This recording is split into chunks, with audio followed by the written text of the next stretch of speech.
Good evening, welcome back to success journey TV channel. ముందుగా ఏపీలో mega DSC రాసేటటువంటి మిత్రులందరూ కూడా బాగా ఉపయోగపడేటటువంటి వీడియోని ఇక్కడ ప్రిపేర్ చేయడం జరిగింది. మీరు ఆల్రెడీ థంబ్నెయిల్ చూసే ఉంటారు.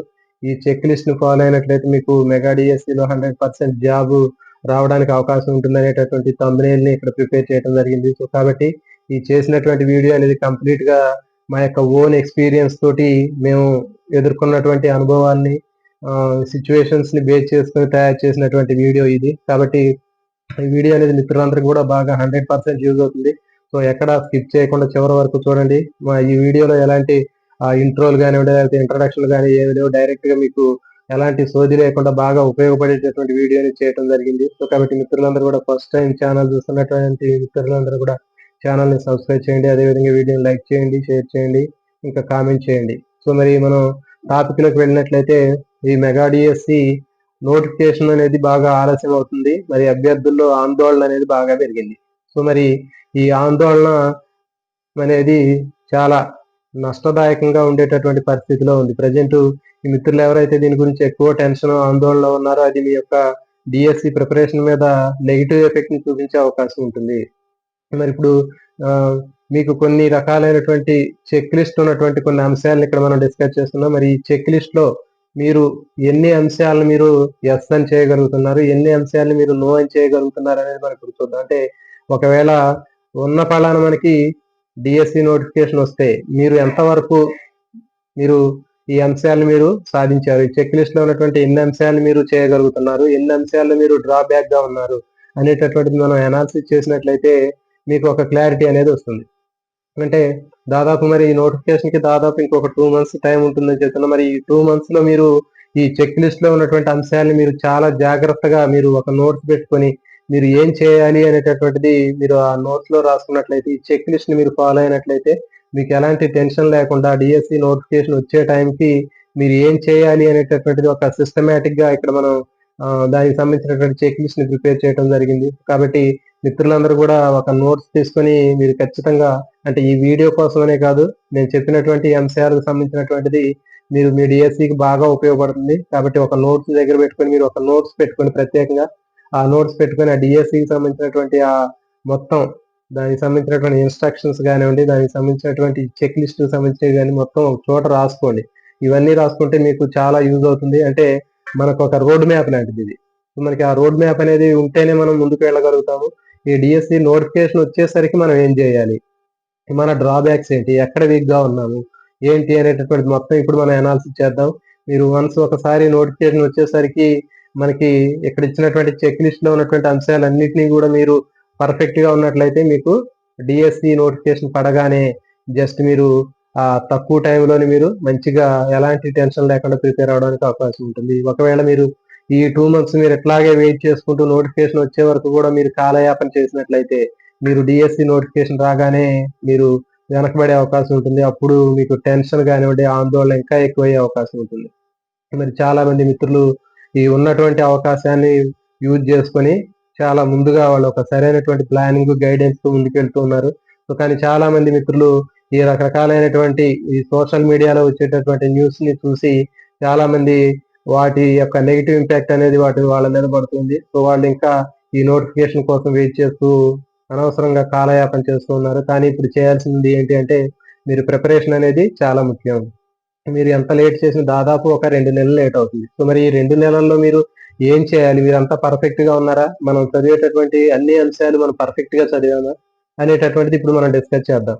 ఈ డిస్కస్ చేసిన తర్వాత ఈ చెక్ లిస్ట్ లో ఉన్నటువంటి అంశాలు అన్నిటికీ కూడా మీరు పర్ఫెక్ట్ గా నేను సిద్ధంగా ఉన్నాను అని మీకు మనసులో అనిపించినట్లయితే అప్పుడు మీరు డిఎస్సి నోటిఫికేషన్ రాలేదు అనేటటువంటి దాని గురించి బాధపడండి. లేకపోతే మీరు దాని గురించి బాధపడాల్సిన అవసరం లేదు. ఏం చేయాలి, మనకి ఉన్నటువంటి ఈ షార్ట్ పీరియడ్ లో ఈ 2 months లో నోటిఫికేషన్ రావడానికంటే ముందు మనం ఏం చేయాలి అనేటటువంటిది మొత్తం కంప్లీట్ గా మనం ఇక్కడ ఈ చెక్ లిస్ట్ ని అనాలిసిస్ చేద్దాం. సో దాన్ని బట్టి మీ అందరికీ కూడా మనం నెక్స్ట్ స్టెప్ ఏంటనేది మీ అందరికి కూడా అర్థమవుతుంది. సో కాబట్టి ఇప్పుడు మనం ఒక్కొక్క అంశాన్ని కూడా మనం తీసుకుందాం. జనరల్ గా మనకి ఇప్పుడు చూడండి, ఈ నోటిఫికేషన్ రావడానికి లేట్ అవడానికి ప్రధానమైనటువంటి కారణం మన అందరికీ తెలుసు. ట్రాన్స్ఫర్లు, ప్రమోషన్లు, తర్వాత ఇంకా 117 జీవో కానివ్వండి, లేకపోతే ఇంకా ఎస్సీ వర్గీకరణ కానివ్వండి. సో ఇవన్నీ ఉన్నాయి.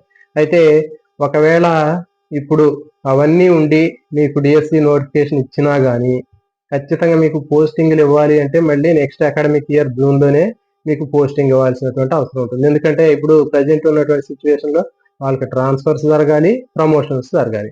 అప్పుడు మాత్రమే మీకు ఆ పోస్టింగ్ అనేది ఇవ్వటం జరుగుతుంది. మరి ఇప్పుడు అంత హడావుడిగా మీకు ఇప్పుడు డిఎస్సి నిర్వహించి ఓకే మిమ్మల్ని పక్కన పెట్టి ఆ ప్రాసెస్ మొత్తం అయిపోయిన తర్వాత మళ్ళీ మీకు పోస్టింగ్ ఇవ్వడం అనే దానికి బదులు మీకు ఇంకో 2 నెలలు టైం ఉంటే మీరు మీ యొక్క డ్రాబ్యాక్స్ ఏంటి, ఎక్కడ మీరు వీక్ గా ఉన్నారు, ఏం చదువుకోవాలి అనేటటువంటిది జస్ట్ ఈ 2 months మీరు చదువుకున్నట్లయితే నెక్స్ట్ ఇంకా మీరు మంచి స్కోర్ చేయడానికి అవకాశం ఉంటుంది. సో కాబట్టి దీని గురించి మీరు నెగిటివ్ గా ఆలోచించొద్దు. అంటే ఒక 2 నెలలు మనకి కొంచెం టైం దొరికింది చదువుకోవడానికి, ఒక 2 నెలల టైం మనకి అదనంగా దొరికింది. ఈ అదనంగా దొరికినటువంటి ఈ టైంలో మనం ఏమేం చేయాలి, మన డ్రాబ్యాక్స్ ఏంటి, మనం ఏం చదువుకోవాలి, మనకి ఇంకా ఎక్కడ వీక్ గా ఉన్నాము, ఏ ఏరియాలో ఎక్కువ ఫోకస్ చేయాలి అనేటటువంటి విషయాన్ని మీరు వాటి మీద దృష్టి పెట్టినట్లయితే మీరు ఈ 2 months కూడా మీకు ఆ టైంని సేవ్ చేసుకొని మంచి సక్సెస్ చేసుకుంటూ మళ్ళీ మీరు ప్రిపరేషన్ ని స్టార్ట్ చేయవచ్చు. సో కాబట్టి మనకి ఇప్పుడు చెప్పేటటువంటి కొన్ని చెక్ లిస్ట్ సంబంధించినటువంటి అంశాలు మనం డిస్కస్ చేద్దాం. సో దీంట్లో ఫస్ట్ చెక్ లిస్ట్ లో ఫస్ట్ పాయింట్ మీరు రాసేటటువంటి పోస్ట్ మీద మీకు క్లారిటీ ఉందా, మీరు ఏ పోస్ట్ కి రాద్దాం అనుకుంటున్నారు. సో చూడండి చాలా మంది మిత్రులు కొన్ని ఎస్జిటి రాస్తున్నారు, కొంతమంది స్కూల్ అసిస్టెంట్ రాస్తూ ఉంటారు. అంటే ఏంటి 2 పోస్టులకి ఎలిజిబిలిటీ కూడా ఉంది. సో మరి ఆ 2 పోస్టులకి ఎలిజిబిలిటీ ఉన్నప్పుడు మరి మిత్రులు కొంతమంది ఏది రాయాలి అనేటటువంటి సందిగ్ధంలో ఉండటం జరిగింది. సో కాబట్టి మరి ఏది రాయాలి అనేటటువంటి దాన్ని మీరు మనం తీసుకున్నట్లయితే ఫస్ట్ మనకి ఎస్జిటి కానీ స్కూల్ అసిస్టెంట్ కానీ తీసుకున్నట్లయితే రెండిట్లో మనకి ఏది బాగా ఎక్కువగా మనకి ఆ రెండిట్లో కంటెంట్ పరంగా ఏ కంటెంట్ ని మనం ఎక్కువగా చేయగలుగుతున్నాం అనేటటువంటి విషయం మీద మనం ఫోకస్ చేసినట్లయితే, ఇప్పుడు ఫర్ ఎగ్జాంపుల్ ఎస్జిటి తీసుకున్నాం అనుకుంటే ఎస్జిటిలో మనకి కంటెంట్ మీద బాగా గ్రిప్ ఉందా, స్కూల్ అసిస్టెంట్ సోషల్ కానీ బయాలజికల్ సైన్స్ కానీ ఫిజికల్ సైన్స్ కానీ తీసుకుంటే వీటిలో మనకున్నటువంటి సబ్జెక్ట్ మీద మనకి ఎక్కువ గ్రిప్ ఉందా అనేది మనం చూసుకోవాలి. సో కాబట్టి వీటిలో దేని మీద అయితే మనకి ఎక్కువ పట్టుందో దాని మీదకి వెళ్ళటం చాలా ముఖ్యమైనటువంటి అంశం. కాబట్టి డిఎస్సి ప్రిపరేషన్ లో చేసేటప్పుడు మీరు ఈ నోటిఫికేషన్ లో భాగంగా మీరు ఫస్ట్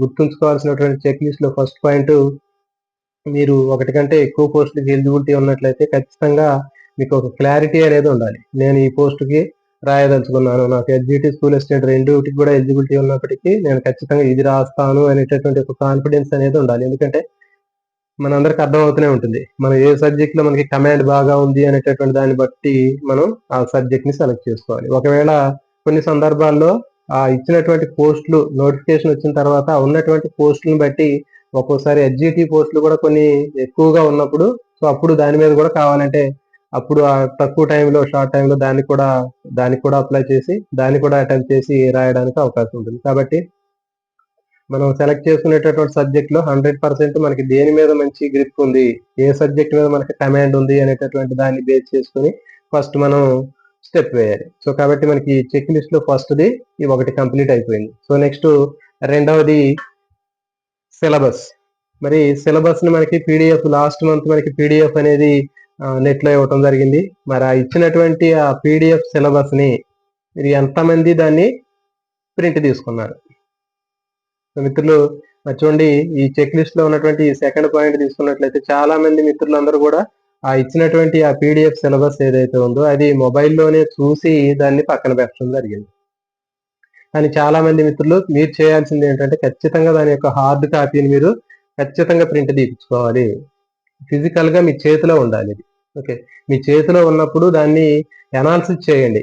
అనాలిసిస్ చేసి అసలు మనకు ఉన్నటువంటి సిలబస్ ఏంటి, మనం ఏ పోస్ట్ కి ఎలిజిబిలిటీ ఉంది, మనం ఏ పోస్ట్ రాద్దాం అనుకుంటున్నాము, ఏ సబ్జెక్ట్ రాద్దాం అనుకుంటున్నాము అనేటటువంటి క్లారిటీ అనేది ఉండాలి.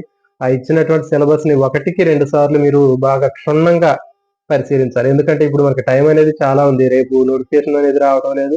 కాబట్టి మీరేం చేయాలి, ఆ ఇచ్చినటువంటి ఆ పీడిఎఫ్ సిలబస్ ని బాగా క్షుణ్ణంగా అవగాహన చేసుకోండి. క్షుణ్ణంగా అవగాహన చేసుకుని 1-2 సార్లు ఆ సిలబస్ చెక్ చేసి ఆ ఇచ్చినటువంటి సిలబస్ లో మనకి తెలిసినటువంటి అంశాలు ఏమిటి, బాగా తెలిసినటువంటి అంశాలు ఏమిటి, తెలియనటువంటి అంశాలు ఏంటి అనేటటువంటివి మనం అండర్లైన్ చేసుకొని దాన్ని ఇప్పుడు మనం చెప్పినటువంటి నోట్స్ లో రాసుకోవాలి. ఆల్రెడీ చెప్పాను, ఒక నోట్స్ పెట్టండి అని చెప్పాను. నోట్స్ పెట్టుకొని ఆ నోట్స్ లో మీకు ఇచ్చినటువంటి సిలబస్ లో ఫర్ ఎగ్జాంపుల్ మీరు ఫిజికల్ సైన్స్ రాస్తున్నారు, లేకపోతే స్కూల్ అసిస్టెంట్ బయాలజీ రాస్తున్నారు, స్కూల్ అసిస్టెంట్ సోషల్ రాస్తున్నారు. మరి రాసేటప్పుడు మీకు ఇచ్చినటువంటి సిలబస్ లో మీరు ఎంతవరకు చదువుకున్నారు, మీకు వేటి మీద బాగా అవగాహన ఉంది, వేటి మీద బాగా పట్టు ఉంది. సో ఆ ఇచ్చినటువంటి సిలబస్ లో ఏది వీక్ గా ఉన్నారు, ఏ టాపిక్స్ మీరు అసలు టచ్ చేయలేదు. సో ఇలాంటి మొత్తం కూడా మీరు 2 సెషన్స్ గా 2 పార్ట్స్ గా డివైడ్ చేసుకొని ఆ ఇచ్చినటువంటి సిలబస్ ని బాగా తెలిసినటువంటి టాపిక్స్, తెలియనటువంటి బాగా హార్డ్ గా ఉన్నటువంటి టాపిక్స్ సపరేట్ చేసి రాసుకోండి. ఇంకా ఇట్లా రాసుకోవడం వల్ల మీకు నెక్స్ట్ డైరెక్ట్ గా డిఎస్సి ప్రిపరేషన్ చేసేటప్పుడు మీకు ఇది ఒక రోడ్ మ్యాప్ లాగా యూజ్ అవుతుంది. చాలా మీకు ఉపయోగపడేటటువంటి ప్రొసీజర్ ఇది.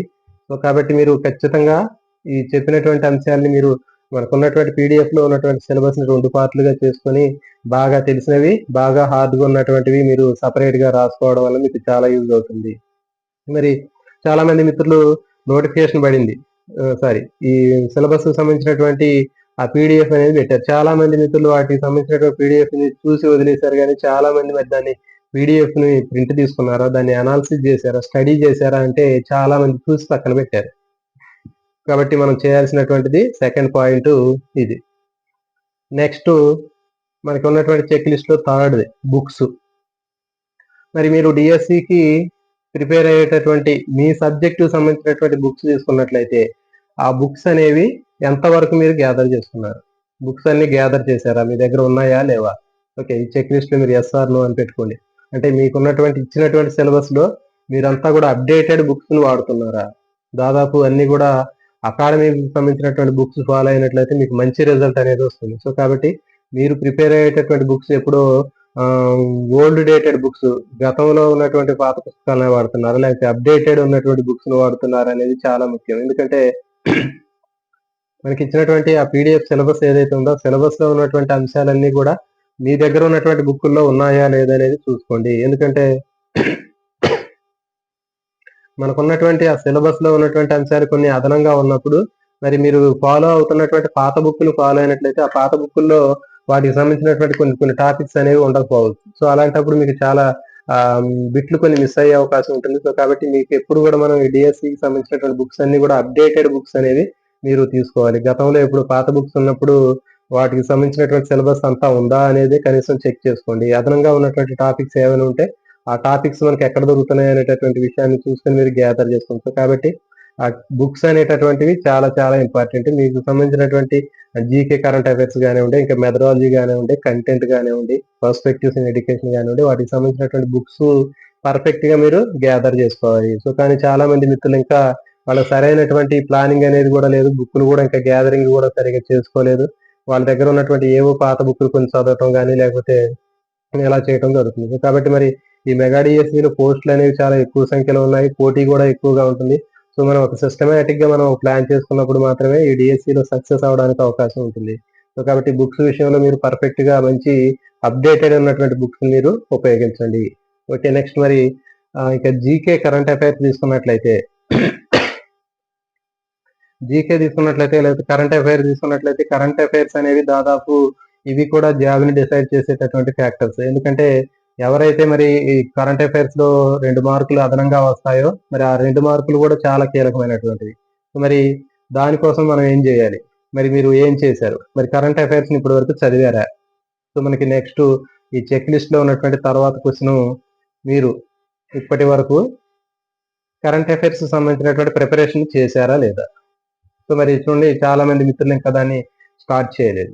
కాబట్టి మరి ఈ ఉన్నటువంటి టైంలో, ఈ 2 నెలల టైంలో మీరు ఈ కనీసం కరెంట్ అఫైర్స్ అయినా చదవడానికి అవకాశం ఉంటుంది. కాబట్టి మరి మీరంతా పర్ఫెక్ట్ గా ఉండి 100% నేను పూర్తిగా చదివాను, నాకు ఈ రోజు ఎగ్జామ్ పెట్టినా నేను రాస్తాను అనేటటువంటి వాళ్ళు ఎంతమంది ఉన్నారు అనేది మనమే క్వశ్చన్ చేసుకోవాలి. సో కాబట్టి ఇచ్చినటువంటి ఆ సిలబస్ ప్రకారం మనం ఏం చేయాలి అంటే ఇచ్చినటువంటి దాంట్లో మనకి ఆ కరెంట్ అఫైర్స్ పార్ట్ ఏమైతే ఉందో చూసి ఆ కరెంట్ అఫైర్స్ సంబంధించినటువంటి ఇప్పటి నుంచి అయినా మీరు స్టార్ట్ చేయండి. ఆ నోటిఫికేషన్ వచ్చే లోపల మీరు చాలా వరకు ఆ కరెంట్ అఫైర్స్ సంబంధించినటువంటి పార్ట్స్ మీరు కూడా కవర్ చేసుకోవచ్చు. మరి కరెంట్ అఫైర్స్ తీసుకున్నట్లయితే దాదాపు నోటిఫికేషన్ దగ్గర నుంచి 1 సంవత్సరం పాటు ఉన్నటువంటి కరెంట్ అఫైర్స్ అనేవి ఖచ్చితంగా వస్తాయి. సో కాబట్టి మనకి దాదాపు జనవరిలో నోటిఫికేషన్ వచ్చినా కానీ ఈ 2024 జనవరి నుంచి డిసెంబర్ వరకు ఉన్నటువంటి మొత్తం కరెంట్ అఫైర్స్ అనేవి చాలా కీలకమైనవి. మరి దీంట్లో కూడా మీరు గత ప్రశ్న పత్రాలను పరిశీలించండి. గత ప్రశ్న పత్రాలను పరిశీలిస్తే ఈ తెలంగాణలో కానివ్వండి, ఏపీలో కానీ గతంలో ఉన్నటువంటి ప్రశ్న పత్రాలను పరిశీలిస్తే మనకి క్వశ్చన్లు అనేవి ఏ విధంగా వస్తున్నాయి, కరెంట్ అఫైర్స్ సంబంధించినటువంటి క్వశ్చన్లు ఏ విధంగా వస్తున్నాయి అనేటటువంటిది నేను అనాలిసిస్ కూడా చేయడం జరిగింది. అయితే దీంట్లో కరెంట్ అఫైర్స్ సంబంధించినటువంటి వాటిలో మనకి లేటెస్ట్ గా ఉన్నటువంటి సోషల్ మీడియాకి సంబంధించినటువంటి కొన్ని బిట్లు రావడం జరిగింది.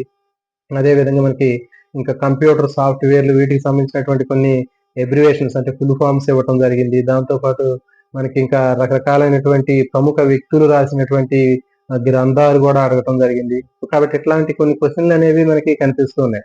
సో కాబట్టి ఆ తర్వాత ఇంకా స్పోర్ట్స్ కి సంబంధించినటువంటి కొన్ని క్వశ్చన్లు కూడా రావడం జరిగింది. సో కాబట్టి ఈ 2 నెలల టైంలో కనీసం మనం ఎలాంటివి చదువుకున్నా గానీ మనకి ఎలాంటి టెన్షన్ లేకుండా ఉంటుంది. సో కాబట్టి మరి మిత్రులందరూ కూడా ఈ విషయాలన్నిటిని కూడా మీరు అంత పర్ఫెక్ట్ గా చదువుకొని మీరు ఇప్పటికిప్పుడు నోటిఫికేషన్ మనం ఎక్స్పెక్ట్ చేసినట్లయితే అదొక రకంగా ఉంటుంది. సో కాబట్టి మనకి ఇప్పుడు చెప్పినటువంటి అంశాల అన్నిటిని కూడా మనం కవర్ చేసుకున్నట్లయితే ఈ 2 months లో నోటిఫికేషన్ రావడానికంటే ముందు మనం ఇవన్నీ కూడా పటిష్టం చేసుకుంటే మనం నెక్స్ట్ నోటిఫికేషన్ రాగానే మన యొక్క యాక్షన్ ప్లాన్ ని స్టార్ట్ చేయవచ్చు. సో కాబట్టి ఈ విధంగా మనకి కరెంట్ అఫైర్స్ మనం కొన్ని ముఖ్యమైనటువంటి బుక్స్ కూడా కనిపిస్తున్నాయి.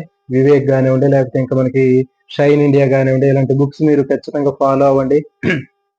తర్వాత ఇంకా స్టాక్ జీకే తీసుకున్నట్లయితే స్టాక్ జీకేలో కూడా మనకి కొన్ని ముఖ్యమైనటువంటి టాపిక్స్ అనేవి కనిపిస్తున్నాయి. తెలంగాణలో రీసెంట్ గా జరిగినటువంటి డిఎస్సి తీసుకుంటే రీసెంట్ గా జరిగినటువంటి ఎస్జిటిలో కానివ్వండి, స్కూల్ అసిస్టెంట్ సంబంధించినటువంటి క్వశ్చన్ పేపర్ ను కూడా నేను అనాలిసిస్ చేయడం జరిగింది.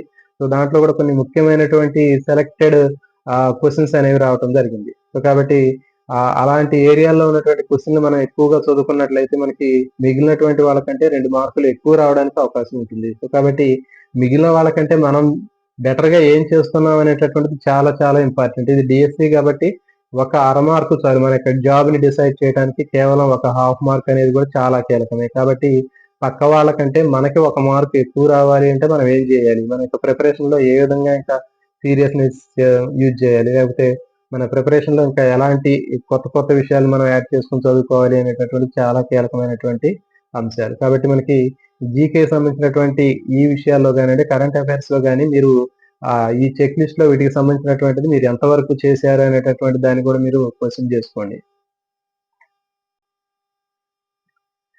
నెక్స్ట్ చెక్ లిస్ట్ లో సైకాలజీలో మీరు ఈ ప్రిపరేషన్ కంప్లీట్ అయిందా, మీరు ఇప్పుడు నోటిఫికేషన్ మీరు ఎక్స్పెక్ట్ చేస్తున్నారు. మరి ఇప్పుడు నోటిఫికేషన్ ఎక్స్పెక్ట్ చేసినప్పుడు మీరు ఈ సైకాలజీలో మీ యొక్క ప్రిపరేషన్ పూర్తయిందా లేదా? సో ఇది మనకి నెక్స్ట్ చెక్ లిస్ట్ లో ఉన్నటువంటి తర్వాత క్వశ్చన్.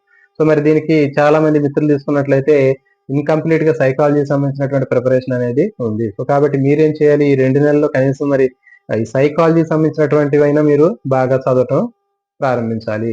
ఓకే, మరి ఈ సైకాలజీ సంబంధించినటువంటి బుక్స్ మీరు ఏ బుక్స్ చదివారు? ఖచ్చితంగా వీటికి సంబంధించినటువంటి సైకాలజీ అనేది కూడా మనకి తెలుగు అకాడమీ బుక్స్ అనేవి ఉండటం జరిగింది. సో కాబట్టి తెలుగు అకాడమీ అనేది ప్రామాణిక పుస్తకాలు కాబట్టి ఈ పుస్తకాలను మీరు చదివినట్లయితే మీకు ఎక్కువగా ఇవి ఎగ్జామ్స్ లో యూజ్ అవడానికి అవకాశం ఉంటుంది. ఓకే, నెక్స్ట్ మరి ఇంకా దీంట్లో ఈ సైకాలజీలో కూడా చాలా మనకి కొన్ని చూసినట్లయితే క్వశ్చన్లు తీసుకున్నట్లయితే గతంలో తెలంగాణలో ఇచ్చినటువంటి ఆ క్వశ్చన్ పేపర్ లో మనకి సైకాలజీకి సంబంధించినటువంటి టాపిక్స్ లో ఎక్కువగా ప్రయోగాలు కానివ్వండి, లేకపోతే ఇంకా సిద్ధాంతాలు కానివ్వండి, ఇంకా వివిధ రకాలైన శాస్త్రవేత్తలు రచించినటువంటి గ్రంథాలు కానివ్వండి, సో ఇట్లాంటివన్నీ రావటం జరిగింది. తర్వాత నిర్వచనాలు కానివ్వండి, సో వీటిని ఎక్కువగా ఫోకస్ చేయడం జరిగింది. కాబట్టి మరి మిత్రులందరూ కూడా ఈ సైకాలజీ ఆల్రెడీ మీరు ఒకవేళ ప్రిపరేషన్ పూర్తయినట్లయితే ఈ విధంగా దానికి మీరు ప్రిపేర్ అవ్వండి. శాస్త్రవేత్తల వాళ్ళ పేర్లు, వాళ్ళు రాసినటువంటి గ్రంథాలు, శాస్త్రవేత్తల పేర్లు, వాళ్ళు నిర్వచించినటువంటి నిర్వచనాలు, అదే ఓకే. ఈ విధంగా తర్వాత వివిధ రకాలైనటువంటి సిద్ధాంతాలని అనాలిసిస్ చేయండి. అభ్యసన సిద్ధాంతాలు కానివ్వండి, లేకపోతే వివిధ రకాలైనటువంటి ప్రయోగాలు కానివ్వండి, అభ్యసనంలో ఉన్నటువంటి ప్రయోగాలు కానివ్వండి, వీటిని అనాలిసిస్ చేసి మీరు చదువుకోండి. సో ఈ విధంగా చదువుకోవటం వల్ల మనకి ఈ నోటిఫికేషన్ రావడానికంటే ముందు మనం ఈ మొత్తం కూడా మనం కవర్ చేసుకున్నట్లయితే మనకున్నటువంటి డిమెరిట్స్ ఏవైతే ఉన్నాయో వాటిని మొత్తం కవర్ చేసుకున్నట్లయితే మనం డైరెక్ట్ గా నోటిఫికేషన్ వస్తుంది అనగా మనకి ఎలాంటి ఆదుర్దత లేకపోతే టెన్షన్ ఇలాంటివి ఏమి లేకుండా ప్రశాంతంగా మనం చదువుకోవడానికి అవకాశం ఉంటుంది. సో నెక్స్ట్ చెక్ లిస్ట్ తర్వాత క్వశ్చన్ కంటెంట్. మీకు కంటెంట్ మీద మీకు ఫుల్ గ్రిప్ ఉందా లేదా? సో నెక్స్ట్ క్వశ్చన్ కంటెంట్ మీద మీకు ఫుల్ గ్రిప్ ఉందా లేదా అనేటటువంటిది నెక్స్ట్ చెక్ లిస్ట్ లో ఉన్నటువంటి తర్వాత క్వశ్చన్. చూడండి, మరి ఈ కంటెంట్ అనేటటువంటిది చాలా కీలకమైనటువంటి సబ్జెక్టు. డిఎస్సిలో జాబ్ ని డిసైడ్ చేసేటటువంటి ముఖ్యమైనటువంటి ఫ్యాక్టర్ ఏదైనా ఉంది అంటే అది కంటెంటే. సో, కాబట్టి కంటెంట్ అనేది మీరు 100% మీరు దాని మీద ఎఫర్ట్ పెట్టి ఉండాలి. ఈ పాటికి మొత్తం కంటెంట్ అనేది పూర్తయ్యి ఉండాలి. ఓకే. మరి నేను నోటిఫికేషన్ పడ్డాక నేను కంటెంట్ చదువుతాను అంటే ఉపయోగం ఉండదు. కాబట్టి మీరు కంటెంట్ ఎంత పర్ఫెక్ట్‌గా ఉంటే మీరు జాబ్ అనేది అంత ఎక్కువ ఎక్స్‌పెక్ట్ చేయడానికి అవకాశం ఉంటుంది. కంటెంట్‌లో ఒక బిట్ కూడా మీకు పోవడానికి అవకాశం లేదు అనే విధంగా మీరు ప్రిపేర్ అవ్వాలి. సో, చూడండి మనకి ఫర్ ఎగ్జాంపుల్ కంటెంట్ ఎస్‌జిటి గానివ్వండి, స్కూల్ అసిస్టెంట్‌కి సంబంధించినటువంటి మిత్రులు గానివ్వండి, ఎవరైనా మీరు రాసేటటువంటి ఆహ్, సబ్జెక్ట్ ఏదైతే ఉందో దాంట్లో మీరు కొన్ని ప్రాక్టీస్ చేయండి. ఓకే. ఫర్ ఎగ్జాంపుల్ ఒక 80 బిట్లు ప్రాక్టీస్ చేసినప్పుడు 80లో మనకి హాఫ్ మార్క్ గాబట్టి 40 మార్కులు. మరి మీకు 80 బిట్లలో 70 బిట్లు మీరు పర్ఫెక్ట్‌గా చేసినట్లయితే మీరు ఖచ్చితంగా డీఎస్సీలో జాబ్‌ని మీరు ఎక్స్‌పెక్ట్ చేయవచ్చు. ఎందుకంటే కంటెంట్‌లో 80 మార్కులకి 70 మార్కులు వచ్చాయి అంటే నువ్వు అసలు దాదాపు నువ్వు రేంజ్‌ని దాటి ముందుకెళ్ళినట్లే. సో, కాబట్టి మరి అంత స్టాండర్డ్‌లో మీరు ప్రిపేర్ అవ్వాలి అంటే కంటెంట్ మీద మీకు అంత గ్రిప్ అనేది ఉండాలి. మరి కంటెంట్ మీద గ్రిప్ ఉండాలి అంటే మీరేం జేయాలి? ఎస్‌జిటి ఉంది. ఎస్‌జిటిలో థర్డ్ క్లాస్ నుంచి ఎయిత్ క్లాస్ వరకు ఉంది సిలబస్. కానీ మరి 10థ్ క్లాస్ వరకు గూడా వాటికి సంబంధించినటువంటి కాఠిన్యత స్థాయి అనేది 10థ్ వరకు ఉంటుంది. అదే విధంగా స్కూల్ అసిస్టెంట్ తీసుకుంటే 6 నుంచి 10థ్ వరకు ఉంటుంది. మరి ఆ 10థ్ వరకు వాళ్ళ యొక్క కాఠిన్యత స్థాయి అనేది +2 ఇంటర్మీడియేట్ వరకు కూడా ఉంటుందని చెప్పారు. ఓకే. మరి, మరి చాలా మంది మిత్రులు ఎవరైతే మనం ఆ కాఠిన్యత స్థాయిని దాటి ఉన్నటువంటి ఆ సిలబస్ ఏదైతే ఉందో దాన్ని చదువుకుంటారో వాళ్ళు ఖచ్చితంగా జాబ్‌ని కొట్టగలుగుతారు. మిగిలినటువంటి వాళ్ళకంటే ఒక మార్కు గాదు 4 మార్కులు ఎగస్ట్రా రావడానికి అవకాశం ఉంటుంది. సో, మరి చాలా మంది మిత్రులు కంటెంట్ అనేది ఎస్‌జిటి తీసుకొని నేను 8థ్ వరకే చదువుకుంటాను అంటున్నారు కొంతమంది. సో, కానీ ఇంకా స్కూల్ అసిస్టెంట్ తీసుకుంటే నేను 6థ్ నుంచి 10థ్ వరకే చదువుకుంటాను. ఇంటర్మీడియేట్ నేను పైన చూసుకుంటాను అని అంటున్నారు. సో, మీరు పైన చూసుకున్నట్లయితే మీకొచ్చే మార్కులు కూడా అట్లాగే పైనే ఉంటాయి. సో, కానీ మీరేం జేయాలి ఇప్పుడు టైముంది. మంచిగా మీకు ఉన్నటువంటి సబ్జెక్ట్ ఏదైతే ఉందో వాటికి రిలేటెడ్‌గా ఉన్నటువంటి ఆ సబ్జెక్టు ఇంటర్మీడియేట్‌లో ఉన్నటువంటి ఆ టాపిక్స్‌ని మీరు ఇప్పుడు చదువుకోండి. చదువుకొని నోట్స్ ప్రిపేర్ చేసుకోండి. మరి ఇట్లా నోట్స్ ప్రిపేర్ చేసుకుంటే మీ అందరికి గూడా బాగా యూజ్ అవుతుంది. నేను ఓన్‌గా పర్సనల్ ఎక్స్‌పీరియన్స్‌తో గూడా చెప్తున్నాను. నేను గతంలో నేను రాసినటువంటి డీఎస్సీలో ఖచ్చితంగా ఇంటర్మీడియేట్‌లో ఉన్నటువంటి ఆ బుక్స్ ఏవైతే ఉన్నాయో ప్రత్యేకంగా వాటి మీద గూడా ఫోకస్ చేయటం జరిగింది. సో, కాబట్టి నాకు మిగిలినటువంటి వాళ్ళకంటే ఒక 2, 3 మార్కులు ఎక్కువగా రావటం జరిగింది. కాబట్టి మీకు జాబ్‌ని డిసైడ్ చేసేటటువంటి ఫ్యాక్టర్ కంటెంట్ గాబట్టి, ఈ కంటెంట్‌ని మీరు ఎట్టి పరిస్థితిలో గూడా మీరు వాటి విషయంలో రాజీ పడొద్దు. మీ కంటెంట్‌లో ఒక మార్క్ బోయింది అంటే మీకు ఒక అడుగు మీరు వెనక్కి వేస్తున్నట్లే. సో, కాబట్టి 100% మీరు కంటెంట్ మీద కమాండ్ ఉండాలి. మొత్తం పర్ఫెక్ట్‌గా చేయాలి. కంటెంట్‌కి సంబంధించినటువంటి ప్రాక్టీస్ బిట్లు చేయండి. ఆ ప్రాక్టీస్ బిట్‌లో మీరు ఎంతవరకు మీరు సక్సెస్ అవుతున్నారనేది చూడండి. ఏ ఏరియాలో మీరు తప్పులు జేస్తున్నారు. ఆ తప్పుగా ఉన్నటువంటి ఏరియా మీద మళ్ళీ మీరు ఫోకస్ చేసి దాన్ని ఎక్కువగా చదవండి. సో, అలా చేసినప్పుడు మాత్రమే మీరు మంచి స్కోర్‌ని చేయగలుగుతారు. ఓకే. లేకపోతే నేను కొంతవరకే చదువుతున్నా. నాకిప్పుడు నోటిఫికేషన్ గావాలి. నా ప్రిపరేషన్ నేనింకా చేయలేదు. నేను 8థ్, 9థ్, 10థ్ చదవట్లేదు. ఓకే. లేకపోతే నేను ఇంటర్మీడియేట్ చదవను. నాకు నోటిఫికేషన్ కావాలి అని మీరు అనుకున్నట్లయితే అది మీకు చాలా డ్రాబ్యాక్ అయ్యే అవకాశం ఉంటుంది. సో, కాబట్టి మనకున్నటువంటి టైంలో మనం చదివేటటువంటిది పర్ఫెక్ట్‌గా చదివితే మనం చదవండి. లేకపోతే మనం అటు ఇటుగా చదివేటటువంటి చదువు వలన మనకి ఏమి ఉపయోగం అనేది ఉండదు. సో, కాబట్టి మనకున్నటువంటి కాంపిటీషన్‌లో మనం బాగా అందరికంటే ముందుండాలి అనేటటువంటి ఆ ప్లానింగ్‌లో ఉండాలి. సో, కానీ ఏదో ఒకటి చదువుతున్నాంలే, ఏదో ఒకటి రాస్తున్నాంలే అంటే మాత్రం మీకు రిజల్ట్ అనేది అట్లాగే ఉంటుంది. మీకు ఇచ్చినటువంటి రిజల్ట్ ఇచ్చిన తర్వాత ఆ లిస్ట్ ఏదైతే ఉందో ర్యాంకింగ్‌లో మీరు ఎక్కడుంటారో మీరు ఒక్కసారి ఆలోచించుకోండి. సో, ఎందుకంటే ఈ రీసెంట్‌గా జరిగినటువంటి తెలంగాణలో జరిగినటువంటి దాంట్లో గూడా ఇవి చూడటం జరిగింది. సో, చాలా మంది ర్యాంకులనేది వేలల్లో ఉన్నాయి. సో, కాబట్టి మరి వాళ్ళు చేసినటువంటి మిస్టేక్స్ ఏవైతే ఉన్నాయో ఆ మిస్టేక్సే ఈరోజు వాళ్ళకి అక్కడ ఆ రేంజ్‌లో ఉండడానికి కారణమయ్యాయి. సో, కాబట్టి మీరు కూడా అలాంటి పరిస్థితి రాకూడదు అంటే మీరు ఖచ్చితంగా మీకు ఈ చెప్పేటటువంటి చెక్ లిస్ట్‌లో ఉండేటటువంటి అంశాలను మీరు ఫోకస్ చేయండి. నోటిఫికేషను రావడానికి 2 నెలలు గాదు, 3 నెలలు లేట్ అయినా గానీ మీరు పర్ఫెక్ట్‌గా వాటికి సంబంధించినటువంటి మొత్తం ఆ చెక్ లిస్ట్‌లో ఉండే అంశాలు ఏవైతే ఉన్నాయి, మనకి ఏవైతే వీక్‌గా ఉన్నామో వాటిని మొత్తం గూడా కవర్ చేసుకోండి. ఓకే. నెక్స్టు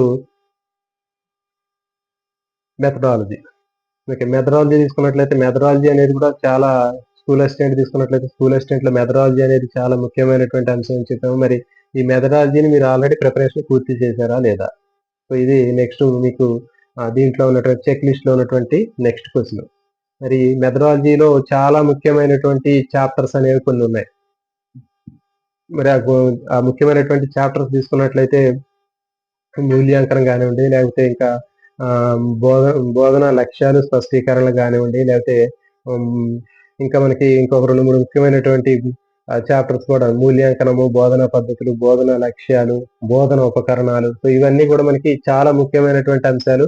సో, వీటి నుంచి ఎక్కువగా క్వెషన్‌లు రావడానికి అవకాశం ఉంది. సో, మరి ఈ ముఖ్యమైనటువంటి అంశాలను ఎవరైతే పర్ఫెక్ట్‌గా చదువుకుంటారో, వీటిలో ఎక్కువ మార్కులు స్కోర్ చేయగలుగుతారో వాళ్ళు ఖచ్చితంగా మెథడాలజీలో మంచి మార్కులు సాధిస్తారు. కంటెంట్ తర్వాత ఎక్కువ స్కోర్ ఉన్నటువంటి టాపిక్ ఏది అంటే మనకి మెథడాలజీ. మెథడాలజీలో ఎక్కువ 20 మార్క్స్ వచ్చే అవకాశం ఉంటుంది స్కూల్ అసిస్టెంట్‌లో. అదేవిధంగా ఎస్‌జిటికి కూడా ఉన్నాయి.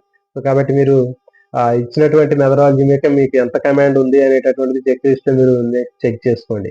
మీకు ఎక్కడ డ్రాబ్యాక్స్ ఉన్నాయి, ఏ చాప్టర్‌లో మీరు తక్కువగా ఉన్నారు, ఏ చాప్టర్ మీరు బాగా వీక్‌గా ఉన్నారు అనేటటువంటిది మీరు అనాలిసిస్ చేసుకొని దాని ప్రకారం మీరు ముందుకెళ్ళండి. సో, కాబట్టి ఈ విధంగా మనం మెథడాలజీలో కూడా మంచి స్కోర్ చేయడానికి మనం సరైనటువంటి ప్లానింగ్ అనేది అవసరం. Next perspectives in education. Methodology తీసుకుంటే మెథడాలజీ కూడా ఖచ్చితంగా స్కూల్ అసిస్టెంట్‌కి సంబంధించినటువంటి మిత్రులందరూ కూడా ఖచ్చితంగా మీరు తెలుగు అకాడమీ టెక్స్ట్ బుక్‌ని ఫాలో అవ్వాలి. ఎందుకంటే మీకు 20 మార్క్స్ వెయిటేజ్ ఉంది కాబట్టి, ఆ 20 మార్క్స్‌లో కూడా మీకు ఈ జాబ్ డిసైడింగ్ ఫ్యాక్టర్ కంటెంట్ తర్వాత మెథడాలజీ కాబట్టి, ఈ మెథడాలజీలో మీరు పర్ఫెక్ట్‌గా మార్కులు కూడా స్కోర్ చేసుకోవాలి. కాబట్టి మెథడాలజీ కూడా మనకి అప్‌డేటెడ్ ఉన్నటువంటి తెలుగు అకాడమీ టెక్స్ట్ బుక్‌ని మీరు ఫాలో అవ్వండి. Okay. Next perspectives in education.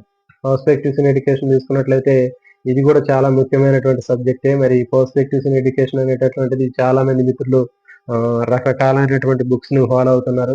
వీటికి సంబంధించినటువంటి తెలుగు అకాడమీ బుక్స్ కూడా రావటం జరిగింది.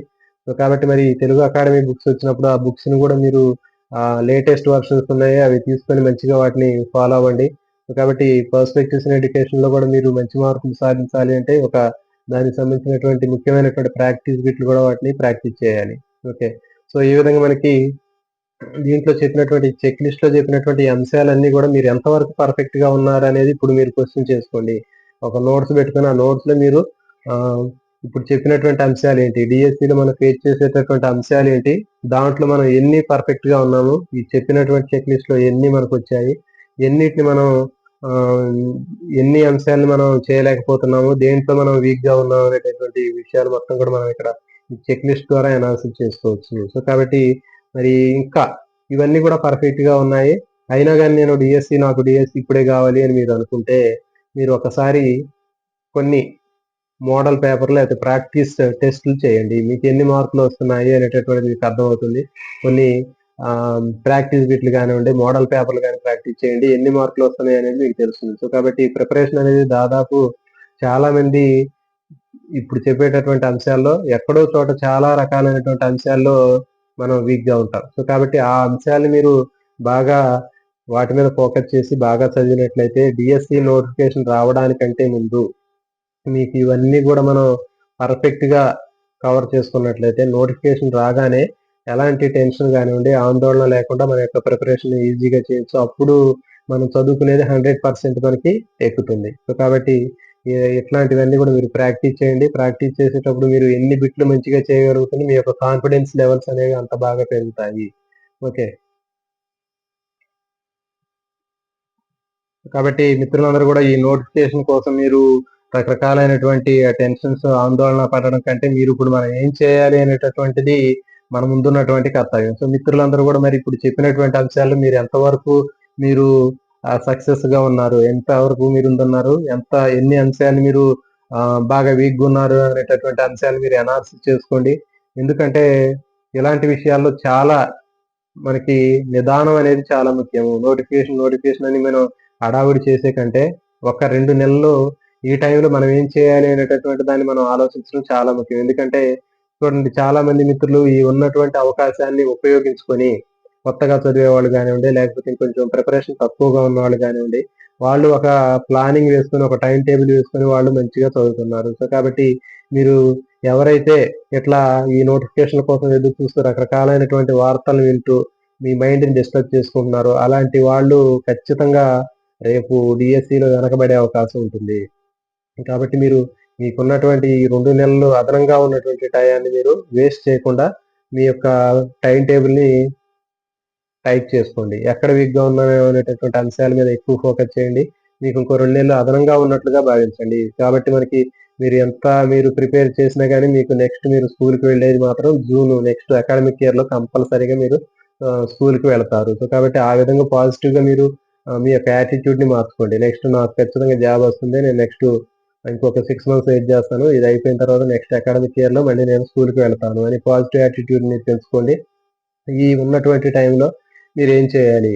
యాక్చువల్‌గా ఇప్పుడు నోటిఫికేషన్ వచ్చినట్లయితే మీకు ఆ టెన్షన్, హడావిడి అనేది ఖచ్చితంగా ఉంటుంది. ఎందుకంటే ఇప్పుడు చెప్పినటువంటి అంశాలు మీరంత పర్ఫెక్ట్‌గా ఉన్నారా అంటే ఎవరికైనా సరే 100% అనేది ఆ చెక్ లిస్ట్‌లో ఉన్నటువంటి అంశాలు ఖచ్చితంగా మీరు చేసి ఉండరు. కాబట్టి ఈ 2 నెలల టైంలో మీకున్నటువంటి ఈ టైంని ఉపయోగించుకొని ఈ మనం చెప్పేటటువంటి అంశాలు ఏవైతే ఉన్నాయో వాటి మీద ఫోకస్ చేయండి. పర్ఫెక్ట్‌గా అవన్నీ గూడా కవర్ చేసుకోండి. నోటిఫికేషన్ రాగానే మీరు అసలైనటువంటి ప్రిపరేషన్ అప్పుడు ఈజీగా చేయొచ్చు. సో, కాబట్టి అప్పుడు నోటిఫికేషన్ పడగానే టెన్షన్ పడి, ఆందోళన పడి ఏం జేయాలి? ఏ బుక్కులు చదవాలి? లేకపోతే ఎంత చదవాలి? ఇది ఎలా చదవాలి? అది ఎలా చదవాలి అని రకరకాలైనటువంటి నెగెటివ్ థాట్స్ అనేవి మన మైండ్‌లోకి రావడం జరుగుతుంది. కాబట్టి మిత్రులందరూ గూడా ఈ డీఎస్సీ కోసం ఎదురు చూసేటటువంటి మిత్రులు ఖచ్చితంగా మీ యొక్క ప్రిపరేషన్‌లో ఎలాంటి అలసత్వాన్ని ప్రదర్శించకండి. ఎందుకంటే ఈ జాబ్స్ అనేటటువంటివి మనం ఆల్రెడీ చూస్తూనే ఉన్నాం.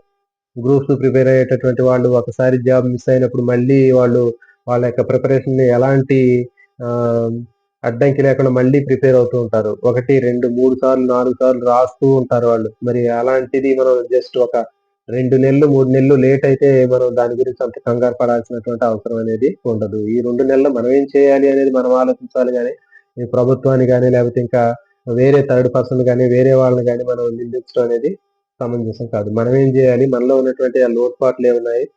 వాటిని ఏ విధంగా రెక్టిఫై జేసుకోవాలి అనేటటువంటి దాని గురించి ఆలోచించుకున్నట్లయితే మనకి ఖచ్చితంగా రేపు డీఎస్సీలో మీరు సక్సెస్ అవ్వడానికి అవకాశం ఉంటుంది. కాబట్టి ఈ వీడియో అనేది మీ అందరికి గూడా బాగా ఉపయోగపడుతుందని ఆశిస్తున్నాను. ఇలాంటి మరిన్ని వీడియోల కోసం ఛానెల్‌ని ఖచ్చితంగా లైక్ చేయండి. తర్వాత ఛానెల్‌ని మర్చిపోకుండా సబ్స్క్రైబ్ చేయండి. ఎందుకంటే గతంలో చాలా ముఖ్యమైనటువంటి కొన్ని వీడియోలు గూడా చేయటం జరిగింది. ఆ స్కూల్ అసిస్టెంట్‌కి ఎట్లా ప్రిపేర్ అవ్వాలి అనేటటువంటి వీడియోని చేయటం జరిగింది.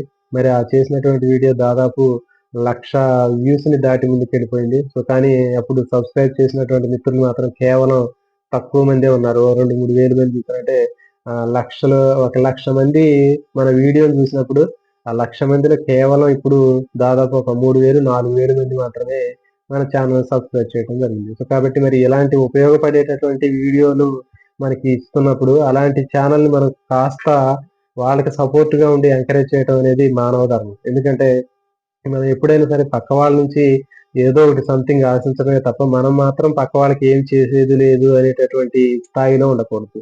మనం పక్క వాళ్ళకి హెల్ప్ చేస్తున్నాం. ఇప్పుడు ఈ చేసేటటువంటి వీడియో అనేది ఎవరి ఉద్దేశించి మీ అందరి కోసం మనలాంటి మిడిల్ క్లాస్‌లో ఉండేటటువంటి ఫ్రెండ్స్ ఎవరైతే ఉంటారో వాళ్ళందరికీ కూడా అవేర్‌నెస్ కలగడం కోసం మాకున్నటువంటి అవగాహన తర్వాత ఎక్స్‌పీరియన్స్‌ని జోడించి మీకు ఇలాంటి వీడియో చేయడం జరిగింది. సో, కాబట్టి మీరు ఈ వీడియోని చూసి కనీసం దాన్ని లైక్ చేయకపోవటం గానివ్వండి, లేకపోతే సబ్స్క్రైబ్ చేయకపోవటం అనేది చాలా దారుణమైనటువంటి విషయం. సో, ఇలాంటివి వీడియోలు మనం సబ్స్క్రైబ్ చేసి మనం ఎంకరేజ్ చేసినట్లయితే మరొక 10 మందికి ఇలాంటి వీడియోలనేవి షేర్ అవుతాయి. మనలాంటి మిత్రులందరికి కూడా వాళ్ళకొక లైఫ్‌ని ఇచ్చినట్లుగా అవుతుంది. సో, కాబట్టి మిత్రులందరూ కూడా ఎప్పుడు గూడా ఎవరిదైనా సరే మనం ఒక వీడియో చూస్తున్నామంటే ఫస్ట్ దాన్ని లైక్ చేయండి. దాన్ని సబ్స్క్రైబ్ చేయండి. తర్వాత చూడండి వీడియో. ఎందుకంటే వాళ్ళకి అట్లా సబ్స్క్రైబ్ చేయటం వల్ల, వాళ్ళకి లైక్ చేయటం వల్ల మన సొమ్మేమి పోదు. సో, కాబట్టి వాళ్ళని కూడా కాస్త ఎంకరేజ్‌మెంట్ చేయాలి. వాళ్ళు కూడా కాస్త పుషింగ్ లాగా ఉండాలి. సో, కాబట్టి ఖచ్చితంగా మీరు వీడియోని లైక్ చేయండి, షేర్ చేయండి. ఇలాంటి వీడియోలు మరిన్ని మీకు ఖచ్చితంగా తీసుకొస్తానని ఆశిస్తున్నాను. జై హింద్.